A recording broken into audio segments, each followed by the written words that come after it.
Okay, today I wanted to talk about sort of the major aspects. So squares, trines. I think I'll just touch on sextiles because I don't have some, great inspiration about it. Um, let's see. I think there's one other aspect. Um, I actually like semi-sextiles. I feel like they get a little bit of a bad rap. They're not a major aspect, but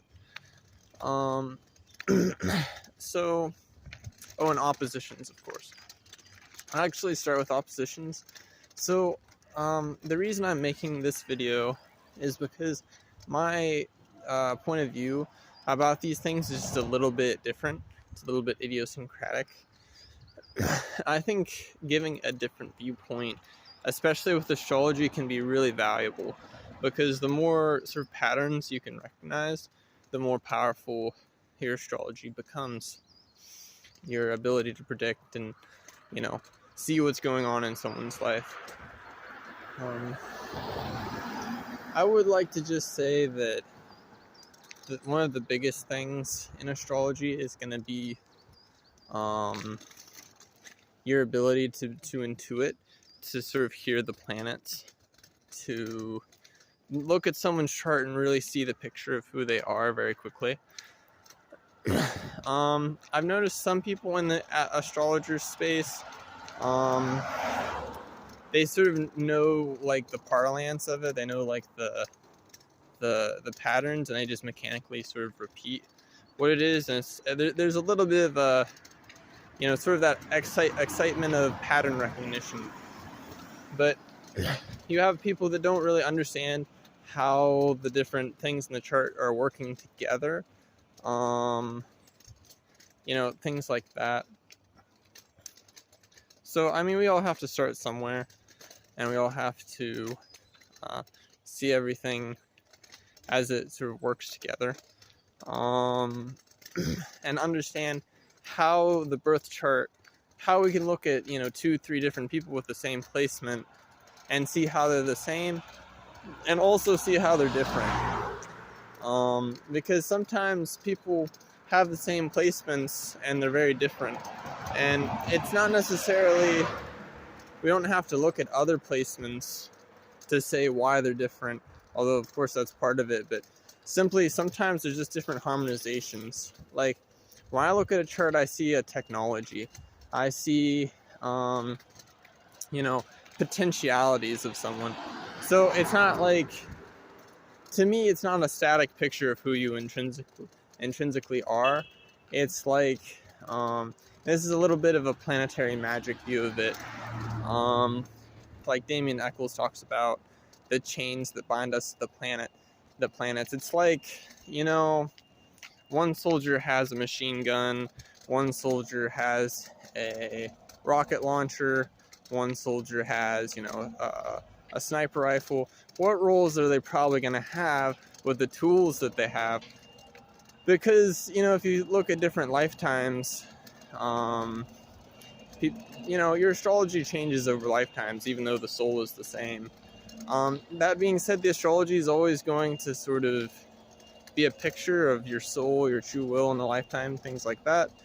But I would say it's not so intrinsic. It's one of the most spiritual sciences, especially astrology can take you from beginner in magic and in spirituality in general and take you very far, maybe all the way.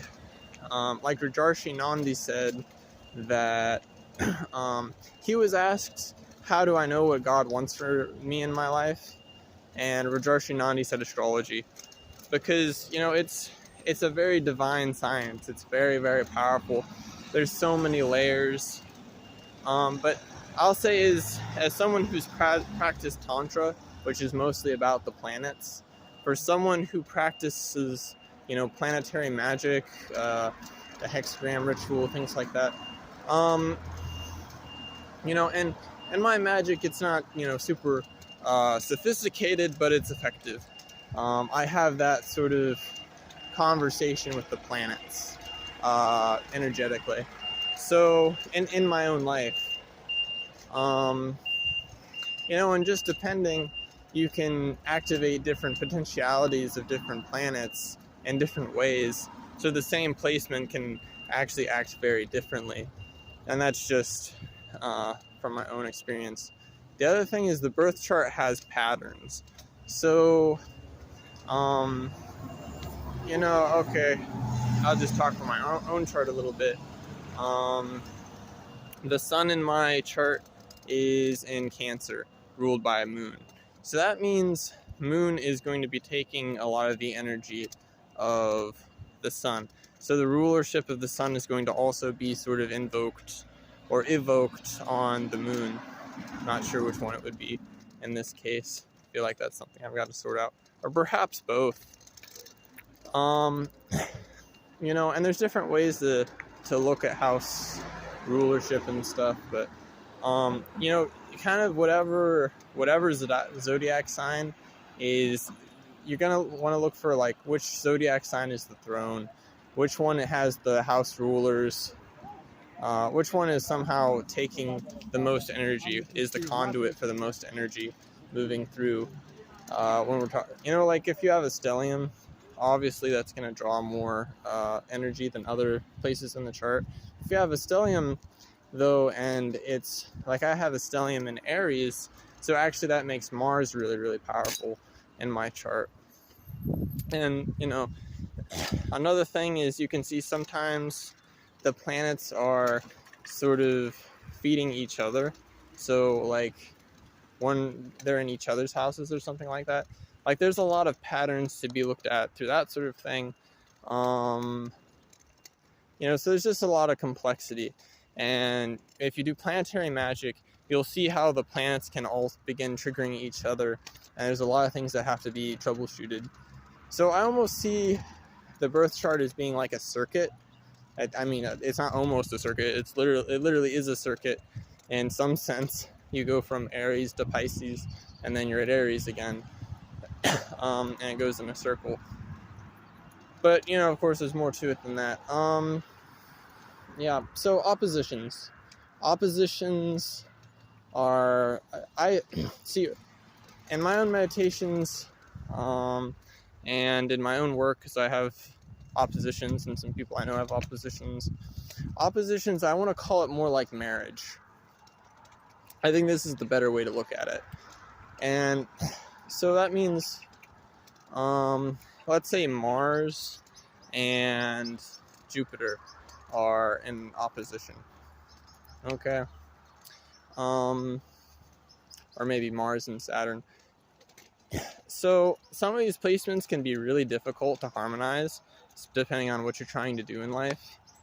But what you want to do is you want to view it as a marriage. I even just call it a marriage, but I know it's typically known as an opposition. So, if the husband wants to go to the movies and the wife has to come with him, then, maybe the wife, maybe they can watch a romantic comedy together the next night. You know what I mean? Or maybe they can try and do things that they both like typically. But if the husband's constantly going to sports games and the wife has to suffer through them, she doesn't like sports, eventually the wife is going to be like, hey, I want my way, God damn it, like, I'm here in this relationship, and or vice versa, right? This is the challenge of an opposition, is you can kind of take turns.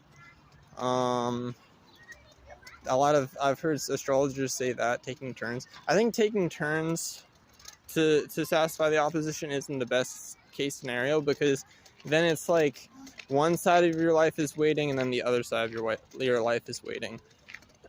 And so every time you do something, it's like very satisfying in the one dimension, but then in the other dimension it's like, okay, I'm here, and I think I've seen in my own life, the more you can make everything serve both, the more it's like, just the sweeter it is, and the more the opposition can actually be almost like a benefit.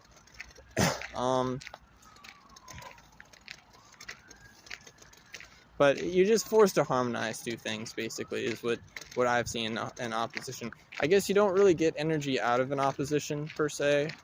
It's more like a mirror. You get a mirror out of it. So I feel like it's a position of learning. Now, if you have two oppositions square from each other, so you have a cross. I haven't quite pieced together, like, what the deal is with a cross. So, just watch someone else about that. I typically just like to talk about something when I have, like, the really juicy insight. But I know looking at someone's cross, you can kind of tell, like, what they're, like, if it's cardinal, mutable, or what's the other one, fixed, depending. That can tell you something about, the energy of what you need to be doing, or how you need to do things to, like, move forward in life. I will say I like to look at astrology remedially. So, like, okay, you have a problem, let's look at it through your birth chart. I just find that a lot more interesting than trying to tell people who they are. I wouldn't want to anyways. I think it can become almost like a self-fulfilling prophecy because people believe it. It's just far too complicated. I don't feel good about that. I feel like that's ethically really iffy. Anyways, moving on, I'll go to trines. Trines I think get a little bit, they have a good reputation, but trines can also be really harmful. So really what a trine is doing is, because it's the same element, like, let's say you have a fire trine. Fire is about the worst case. The one where some of the malefic traits can come in, especially. It depends, but like a fire trine, let's say you have something in Sagittarius and Aries. They're both fire, so it's almost like they're actually adjacent. Okay, they're like, I forget what the angle is, but they're X amount of houses away, but they're both the same element, so they will trigger each other. So trine, if you have something in Aries and then you have something like Sagittarius, what can happen is that you activate one planet, it'll activate the other, and there's no stopping it. The trine's just going to make it happen. It's the same element. It's literally, even if there wasn't something in that sign, it would almost sort of kind of activate the house a little bit, because it's trine. It's the same energy. And you can do that as well. You can work with zodiacal signs and make things happen as well. As your awareness increases, you can really do a lot of weird shit. But yeah, so fire, water, air, earth, it's all sort of together. But I think especially fire, probably air is similar. Probably earth, it's not as big of a deal, but when one thing in the element activates, it'll activate the others, because they're practically just different states and expressions of the same thing. So everything of the same element is really linked. I think I kind of belabored the point there, but I think suffice to say, trines cause probably more problems than oppositions if it's not harmonized correctly, because you just can't stop it. Like, if you have a problem in one fire sign, and then the thing trine from it, like, that, you have to avoid both signs basically, or they'll just keep stimulating each other, and it'll just create this vicious cycle that you'll have to actually put a lot of efforts into avoiding. And then you'll have to be forced to actually work with it. It's not even something just to harmonize. It has to be acted. It has to be worked, because the trine is producing energy, and it has to be put somewhere. So, you'll probably not even notice it. That's another thing people say about trines, is people typically don't even notice their trines. Like, they'll have a gift towards something and they won't even notice what it is. I've seen that a bit, But yeah, the gift can also become a curse because, there's no turning it off. The trine is going to be mutually activating out into infinity. Okay, moving on. Squares. Squares. So the word for trine that people always use is harmony, and I think that's really interesting. The word for squares I would use is symphony. So, the what is it? The trines. It's like everyone's sort of singing. One group sings, then the other group sings a little bit offset, but it's the same thing. The squares, it's more like, okay, it's different instruments playing together. So this just takes, I think, a little bit more knowledge. It takes more attention to harmonize this than, just... Yeah, if you have a square, it takes time and attention to harmonize it. Or to symphonize it, I guess. To bring it into symphony.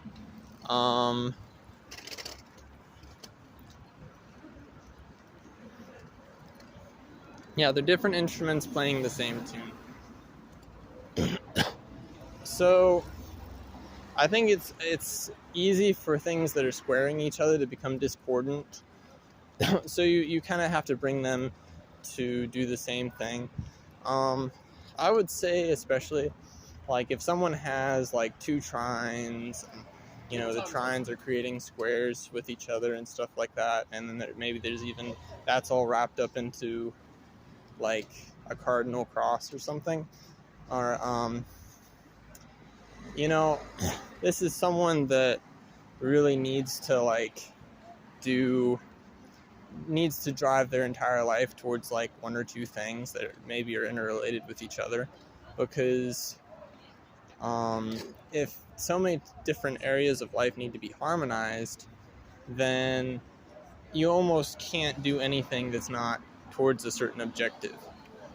So I've seen this in several charts where there's this kind of pattern where you have a lot of these kinds of what is it?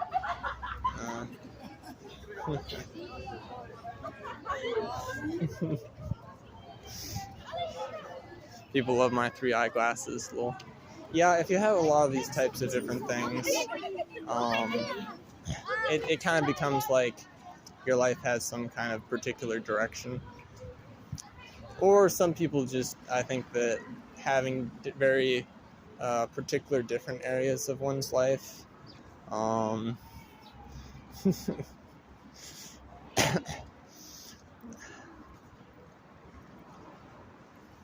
it's hard though. I would say I've tried to do that. I've tried to do like 2 things, 3 different things for different areas of my chart. Hasn't worked yet.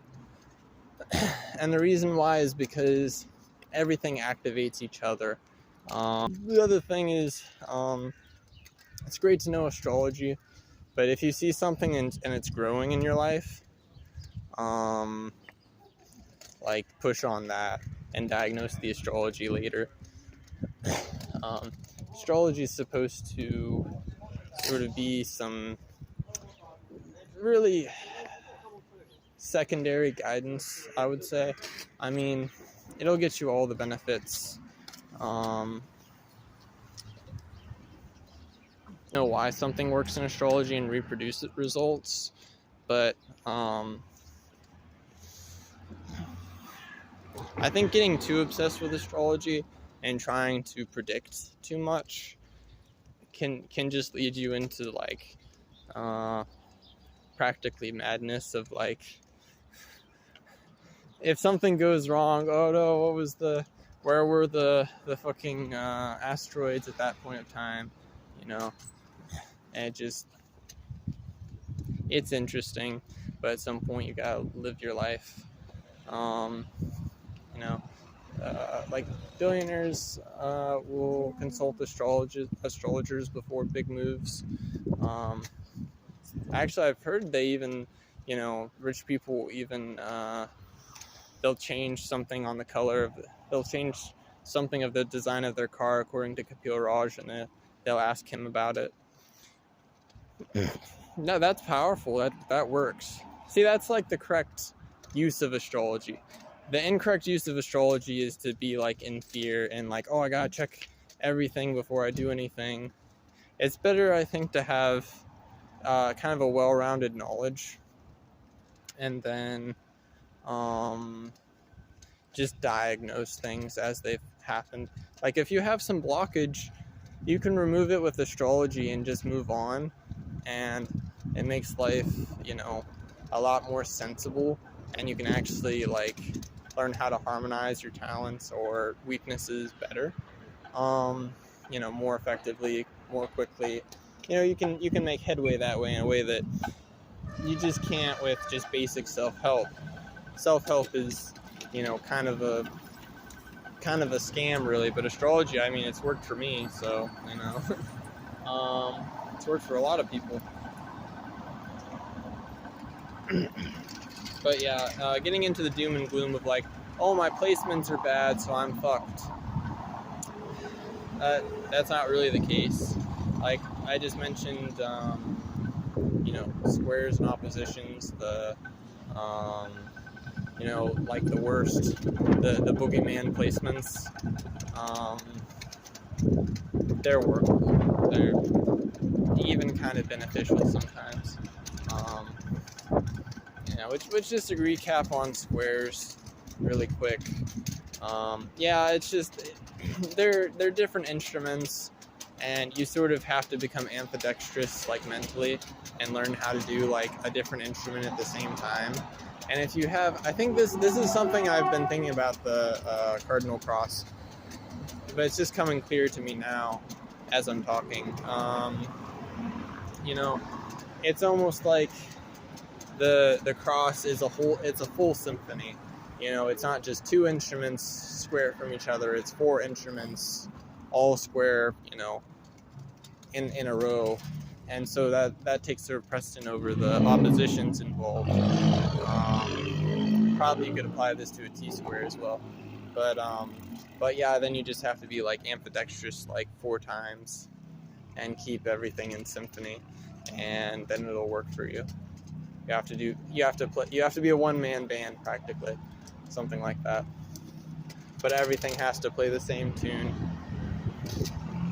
Sextiles, the whole thing about opportunities. I've had a little bit of experience seeing that sextiles activate each other. When things are sextile from each other, you can see that flow of energy. You can see how one concept spills over to, basically the next door neighbor. I've seen it. And it's pretty loud over here. I almost think semi-sextiles are more interesting because it's like half a sextile, half a conjunction. So, it's like the planets are next door neighbors, so there's some communication there, there's some overlap of interests, and I think that's interesting. So I actually put some attention on semi-sextiles. I think that they're a little more powerful than people kind of give them credit for. So yeah, that's all of the major aspects, and then semi-sextiles, which I also consider.